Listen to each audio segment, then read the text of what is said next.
ভাতের প্লেটে চুল কিসের আলামত জানলে আপনি অবাক হয়ে যাবেন।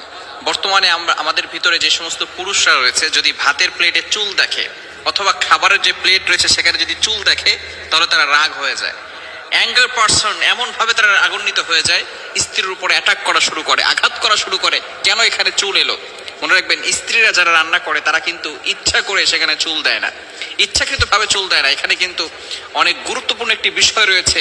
এই ভাতের ভিতরে চুল আসলে কি হয়, এটা যদি আপনি জানতে পারেন তাহলে কিন্তু আপনি কখনো স্ত্রীর সাথে খারাপ ব্যবহার করবেন না। অনেক সময় আমরা, স্ত্রী হচ্ছে সবচেয়ে কাছের মানুষ, আমরা সকল মানুষের সাথে ভালো ব্যবহার করি, সকলের সামনে আমাদের চরিত্র ফুটিয়ে উঠাই, কিন্তু স্ত্রীদের সামনে যে ভালো ব্যবহার করতে হবে সেটা আমরা অনেকেই ভুলে যাই। স্ত্রীদের সাথে ভালো ব্যবহার করি না, স্ত্রীদের সাথে বাজে বিহেভ করি, এটা কিন্তু ইসলাম সাপোর্ট করে না। আল্লাহ তাআলা পবিত্র কোরআনুল কারীমের ভিতরে নিজেই বলে দিয়েছেন।